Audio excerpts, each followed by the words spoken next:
When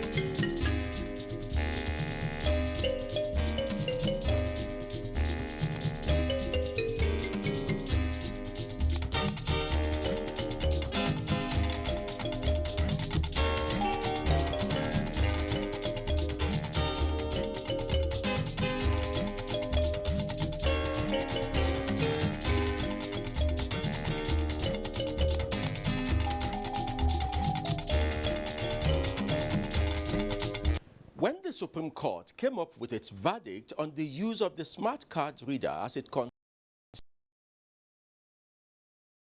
the law, we have spoken to some lawyers who look at the usage of the Electoral Act, its amendment, and some of the introductions in the Act now.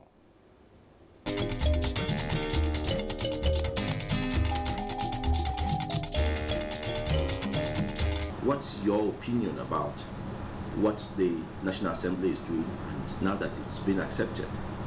I want to say that confusion continued until the Supreme Court made its pronouncement, and to that extent, that obviously ultimately the whole move is towards ensuring that we have a credible, free and fair election, and that the purity and integrity of the election is not compromised, so to speak. So I think I'm in agreement with all the efforts being made, and I want to urge that we finalized everything early enough so that the training and sensitization and education enlightenment of the citizenry will take place sufficiently early enough so that people will know exactly what they are likely to confront come 2019. If we're able to put all this in place, I look forward to a very, very good election. At that time, people thought that the Supreme Court should not have made that pronouncement.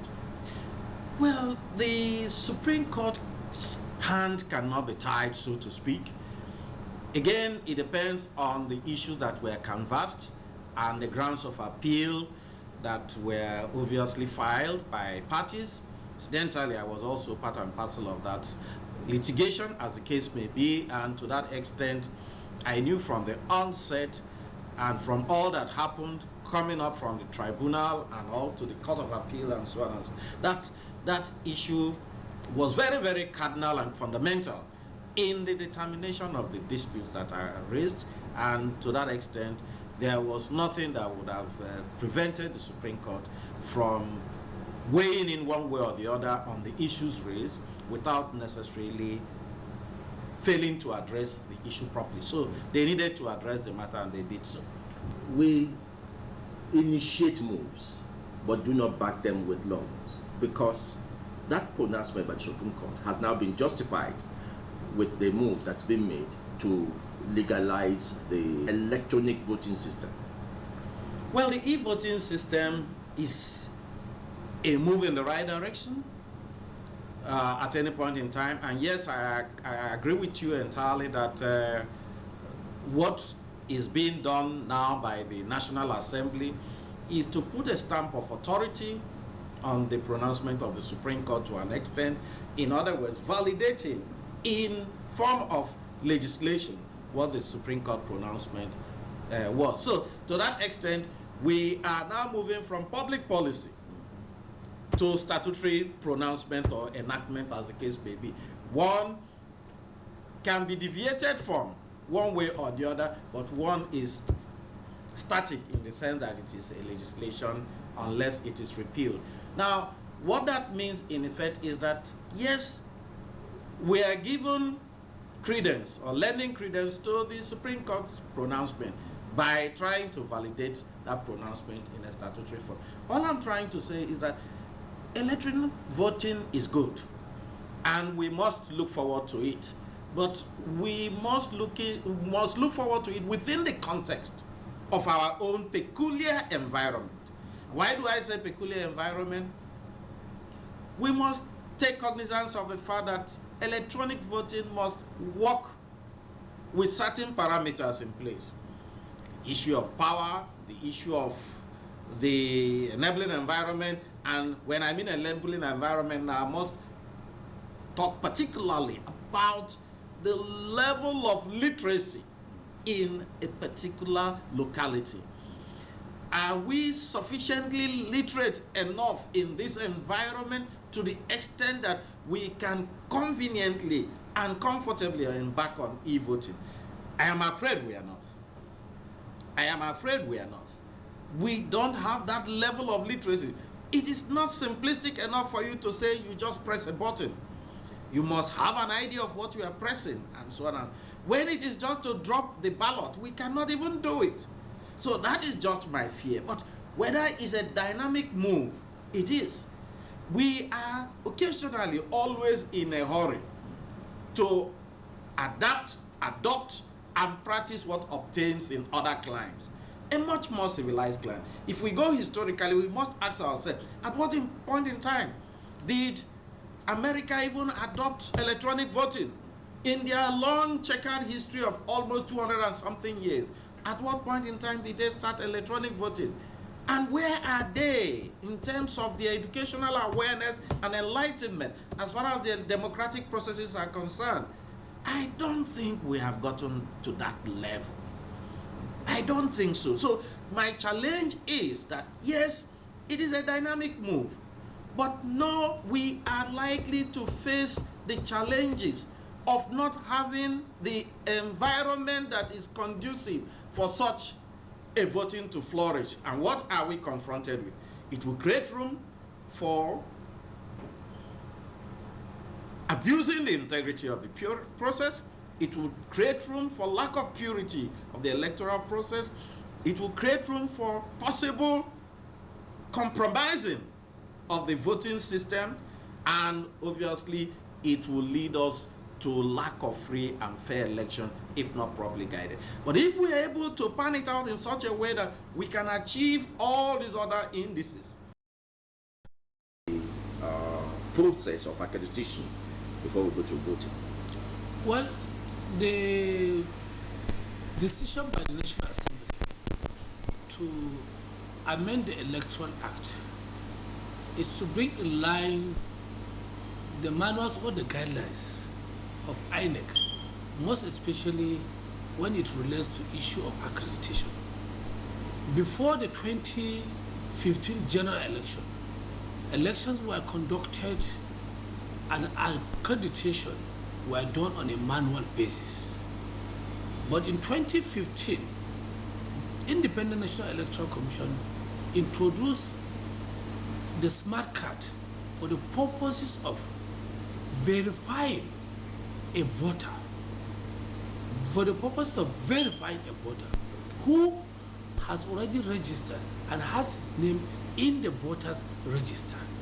That does not mean that a person whose name is in the voters register and the smart card is unable to verify him, that does not mean he is not a registered voter. And that explains why the Supreme Court, in the cases of Rivers, Akwa Ibom, and Gombe, in the governorship election, decided that for the purposes of accreditation, you are not only to use the smart card, you are at the same time to use the smart card in conjunction with the voters register and incident report for the purpose of determining who are the people that are actually registered voters. But now the amendment allows for the use. What does the amendment say now? The amendment now is bringing the guidelines into the main fold of the law. Okay. Before it was a guideline. Okay. Now it is coming into the main legislation. That is the act, giving the Electoral Commission the powers to use it as a matter of legislation. Okay. Because the Supreme Court said that if it is just in the mere guideline, you cannot say that you will only use the smart card and then petition the voters register. Okay. Now the implication of the amendment now is that there is the likelihood that in the next election or elections that are likely to come, the smart card may I say, may be the only means of with which voters will be accredited. If that happens, does that mean that the voters register would have been made in such a way that the smart card reader would take over the responsibility of the voters? That is the register? implication. If you legislate it and put it into the law, into the act, because we have to ask ourselves what is the intendment of the legislatures, the National Assembly. Their intention, by my understanding, is to ensure that anybody that the smart card is not able to capture in the process of accreditation is as well not registered. But in order not to disenfranchise voters, we have to ensure that the smart card is good enough, I say, to really capture the voters. Otherwise, we are likely going to have the same problem that we have, a legislation that may be observed more in breach than in compliance. Okay. One of the other amendments is that Section 52 has been removed, or it has been added that e-voting can be done by INEC when it is suitable, or contrary to what Section 52 said that it's prohibited. What is the implication of that? Well, Section 52, subsection 2 of the Electoral Act 2010 as amended prohibited e-voting. That is the way and manner developed countries, other countries of the world, do their voting. Now, with the deletion or removal of the prohibited provision, that is subsection 2 of Section 52, it means INEC now can, if it deems necessary, can go into the process of e-voting. The question is, are we ready to embark on the process of the e-voting? Because there is a wall of difference between e-voting and internet voting. We should not confuse the two. E-voting is what they do in developed countries, whereby you still go to the polling unit with your voter's card. You will be duly accredited. You will be given the ballot paper. But when you enter the polling booth, where you are expected to vote, there is a machine whereby you will vote electronically, and then the ballot paper will still be put into the ballot box. In the event of a dispute, because as you are voting electronically, it is counted automatically. Yes. Before the close of polls, you will have known the total results of the election. That is e-voting. But when there is a dispute as to the accurate number of those that voted by e-voting, then the question will be, how do we determine it? Then you go back to the manual votes, which are put into the ballot box. That is what they do. So the two are done simultaneously? The two are done simultaneously. And it is clear, and everyone within living memory should remember, anyone that is student or lawyer of electoral lawyer should know. In 2000 in America, when there was a dispute as between former Vice President Al Gore and President George Bush as to whether or not Bush had won the election, Al Gore asked the court for a recount of the ballots, those that were put in the ballot paper, because he had questioned the electronic votes as the scores of George Bush. So at the end of the day, the ballots were counted, but midway, because of the time constraint, not the time constraint, but the time limitation, they had to call it off. And at the end of the day, Vice President Al Gore said, because of the time and the finality, he conceded, not that he has agreed, but because of the time constraint. So now, these amendments, you have been neck deep in electoral matters over the years. You think it will help the procedures? Well, as far as I'm concerned, if we are to do it in the right way, it is likely going to help the procedure. But I must, with all sense of responsibility, sound a word of caution. Are we really ready for an electronic voting? Do we have the necessary equipment to do the e-voting? And level of education. And level of education, voters' awareness. Because voters, if they go in, those that are not educated enough, how will they be able to know with the machine? It's not like the ATM machine if you go in. A lot of people, even the educated people, when they go to take money, they will normally ask people to assist them. So it is the same thing with the e-voting. So we need a lot of voter education. And secondly, we need people to be educated in the use of the electronic gadgets. And furthermore, we have to improve on the power situation, because polling units in Nigeria, you can imagine a country with 774 local governments, with hundreds and thousands of polling units across the country. Will we be able to cover the entire neck and breadth of this country? Because I must say, with all sense of responsibility, we have talked of registration of voters.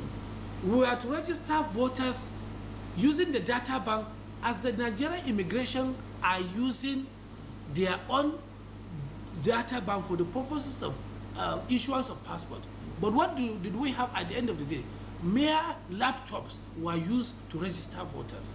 And now you cannot say precisely where the actual or accurate number of people that are registered, even though if you go to INEC database or INEC bank, you are likely going to get after sifting. But so many people lost their registration through that process. So we must improve on the technology and the system. And government must fund if we are likely, if we are to succeed. Government must fund it, and the implementers or those that are to execute it must execute it sincerely. That is my opinion. And lawyers do not look for loopholes. No, you see, lawyers don't necessarily. Lawyers are not looking for loopholes. Lawyers are always there to ensure compliance with the law. If you don't comply with the letters of the law, the lawyer will ask you, you are supposed to comply with A, B, C, and D. You have complied with A, D, you don't comply with C. Then the lawyer will tell you, you have not complied with C. That is not loophole. The lawyer is talking of non-compliance. That is it.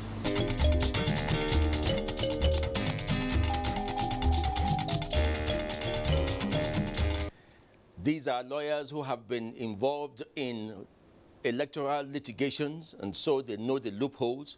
They know the areas where they themselves and their colleagues always look out for anytime there is a matter in court concerning elections. And let's hope that sufficient loopholes have been blocked in this election. And when we come to conduct the 2019 elections, let's hope that a number of areas that we experienced in the 2015 general elections would have been sorted out.